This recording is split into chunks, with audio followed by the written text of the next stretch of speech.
સુરેન્દ્રનગરમાં ગેરકાયદેસર પ્રવૃત્તિ અટકાવવા માટે પોલીસે ખાસ ઝુંબેશ હાથ ધરી છે।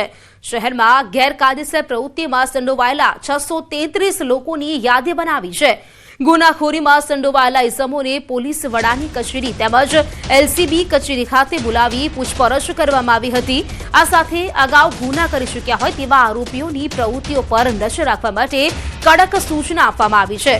બુટલેગરો તેમજ ગેરકાયદેસર ખનીજ ખનન અને વહન સહિતની ગેરકાયદેસર પ્રવૃત્તિમાં સંડોવાયેલા ઇસમોને ગેરકાયદેસર ધંધા બંધ કરવા પણ સૂચન કરવામાં આવ્યું છે।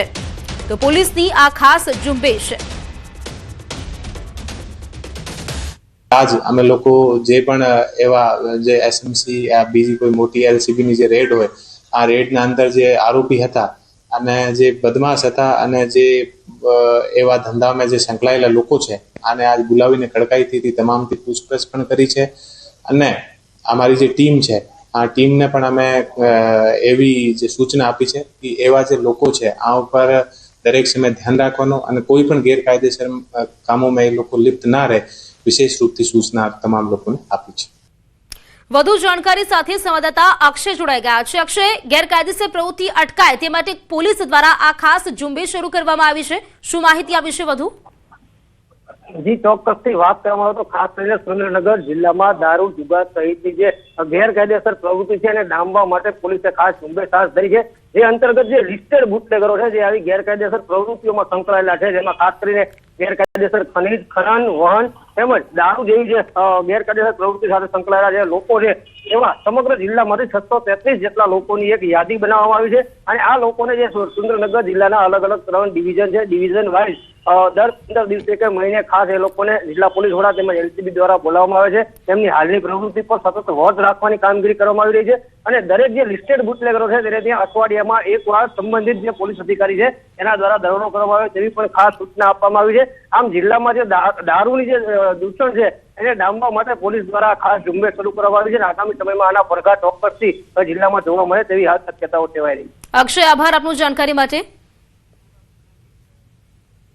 તો સુરતના મોટા વરાછામાં થયેલી હત્યાના આરોપી સામે કાર્યવાહી કરાઈ। પોલીસે બંને આરોપીને ઘટના સ્થળ પર લઈ જઈને રિકન્સ્ટ્રક્શન કર્યું છે। આરોપીઓ હાથ જોડી માફી માંગતા જોવા મળ્યા। કાપોદ્રા વિસ્તારમાં રહેતા યુવકની અંગત અદાવતમાં હત્યા કરી હતી। મૃતકે અગાઉ આરોપીઓ વિરુદ્ધ કરેલી ફરિયાદના સમાધાન માટે બોલાવી તેની પર હુમલો કરવામાં આવ્યો હતો। આરોપીઓએ જીવલેણ હુમલો કરતા તેનું મોત નીપજ્યું હતું। તો ઉત્તરાયણ પોલીસે શાળા બનેવીની ધરપકડ કરી છે। જાણકારી સાથે સંવાદદાતા કીર્તેશ જોડાઈ ગયા છે। કીર્તેશ, હત્યાના આરોપીઓ છે તેમને ઘટના સ્થળ પર લઈ જઈને રિકન્સ્ટ્રક્શન કરાવવામાં આવ્યું છે, જાણકારી શું?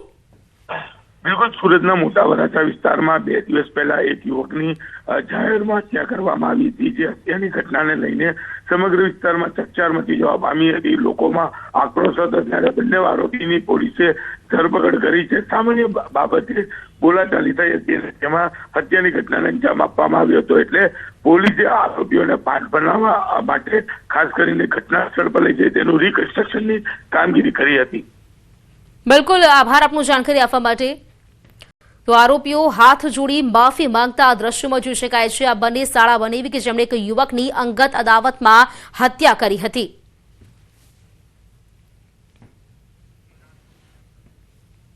રાજકોટના કેરાળી અને લુણાખરા ગામ પાસેથી પસાર થતી ભાદર નદી પ્રદૂષિત બની છે। તેની પાછળ જવાબદાર છે કેમિકલ માફિયાઓ। ભાદર નદી કેમિકલથી ઢંકાઈ ગઈ છે। નદી પર ફીણના ગોટે ગોટા જોવા મળી રહ્યા છે। ભાદર નદીમાં કાશ્મીર જેવો નજારો જોવા મળી રહ્યો છે। ભાદર નદીમાં કેમિકલ યુક્ત પાણી છોડવામાં આવતું હોવાનું ખેડૂતો અને લોકો દ્વારા આક્ષેપ કરવામાં આવી રહ્યા છે। તેમજ અનેક વખત રજૂઆત કરવા છતાં કોઈ કામગીરી થતી ન હોવાનો પણ આક્ષેપ કર્યો છે। ભાદર નદીમાં કાશ્મીર જેવો નજારો થતા આસપાસના ખેડૂતોના પાકને નુકસાનની ભીતિ સેવાઈ રહી છે। તો પ્રદૂષિત પાણીથી જીવસૃષ્ટિને પણ નુકસાન પહોંચી રહ્યું છે। ભાદર નદી પ્રદૂષિત થતી હોવાથી જીપીસીબી કોઈ કાર્યવાહી ન કરતી હોવાનો આક્ષેપ પણ લોકો દ્વારા કરવામાં આવી રહ્યો છે, જેથી ભાદર નદીમાં પ્રદૂષિત પાણી બંધ કરવામાં આવે તેવી આસપાસના ગામના ખેડૂતો અને લોકોએ માંગ કરી છે। તો ભાદર નદીના આ દ્રશ્ય આપ જોઈ શકો છો, પાણીમાં ફીણ વળેલું હોય તેવું જોવા મળી રહ્યું છે। આ ભાદર નદી જાણે કેમિકલથી ઢંકાઈ ગઈ હોય તે પ્રકારના દ્રશ્યો, જો કે ત્યાંના જે ખેડૂતો છે, લોકો છે, તેમણે રજૂઆત કરી છે, પરંતુ તેમની રજૂઆત છે તે સાંભળવામાં નથી આવી રહી, તે પ્રકારના આક્ષેપો ત્યાંના લોકો કરી રહ્યા છે। પરંતુ આ દ્રશ્યોમાં જોઈ શકાય છે કે કેમિકલ માફિયાઓ જે રીતે બેફામ બન્યા છે અને કેમિકલ છોડવામાં આવતું હોવાના કારણે નદી પ્રદૂષિત બની છે। જાણકારી મેળવીશું સંવાદદાતા મુનાફ પાસેથી। મુનાફ, લોકો આક્ષેપ કરી રહ્યા છે કે આ જે નદીમાં કેમિકલ છોડવામાં આવે છે તેના દ્રશ્યો પણ જોઈ શકાય છે, ફીણ વળી ગયું છે અને જીપીસીબી કોઈ કાર્યવાહી નથી કરતી તેવું કહેવામાં આવી રહ્યું છે, શું જાણકારી? બિલકુલ ચોક્કસ, જેતપુરના પ્રદૂષણ માફી બન્યા છે, બેફામ બન્યા। કેરારી અને લુણાંગિયા ગામ પાસેથી પસાર થતી ભાદર નદી આખી પ્રદૂષિત બની છે। ભાદર નદીમાં કાશ્મીર જેવો નજારો જોવા મળ્યો છે। ભાદર નદી કેમિકલમાં ઢકાઈને ફીણાને ગોટા ગોટા જોવા મળ્યા હતા। ભાદર નદીના કેમિકલયુક્ત પાણી છોડવામાં આવતું હોવાનો ખેડૂતોનો, લોકોનો આક્ષેપ છે કે અનેક વખત રજૂઆત કરવા છતાં કોઈ કામગીરી થતી ન હોવાનું આક્ષેપ કરવામાં આવ્યું છે। દર વર્ષે આ જ પરિસ્થિતિ દૂષિત પાણી ભાદરના નદીમાં છોડતા હોવાનો આક્ષેપ કરવામાં આવ્યું છે। કેટલાક કેમિકલ માફિયા દ્વારા તો પ્રદૂષિત પાણી છોડવામાં આવતા હોવાનો આક્ષેપ છે, પણ ભાદર નદી ને કાશ્મીર જેવા નજારો થતા આસપાસના ખેડૂતો પાકને નુકસાનની ભીતિ સેવાઈ રહી છે। જે પ્રદૂષિત પાણીથી જીવ અને સૃષ્ટિ નુકસાન, જે જમીનો છે તે બંજર બનતી હોય છે। માલધારીઓ, અનેક લોકો ઢોરને પાણી જે રોગથી રોગચાળો થતો હોય છે।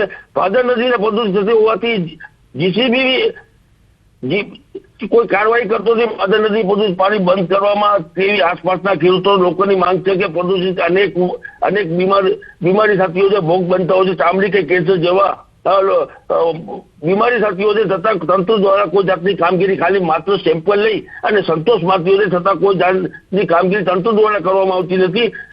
ખેડૂતોની જે જમીન છે તે જમીન બંજર બની જતી હોય છે, છતાં હજી સુધી આ કોઈ નિરાકરણ આવતું નથી, કોઈ જાતના પગલાં લેવામાં નથી આવતા। જે ખેડૂતો છે તે લોકો એવી માંગ કરી રહ્યા છે કે પ્રદૂષિત ક્યારે છુટકારો મળશે। બિલકુલ મુનાફ, આભાર આપનું જાણકારી આપવા માટે।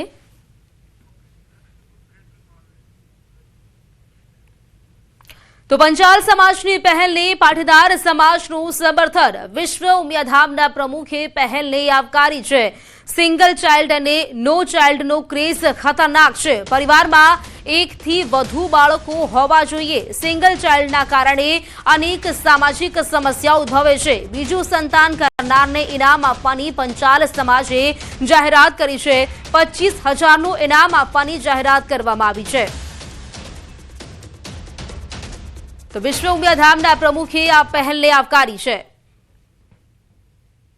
પંચાલ સમાજે જે જાહેરાત કરી એ ખરેખર ખૂબ જ આવકારદાયક અને પ્રશંસનીય ગણી શકાય।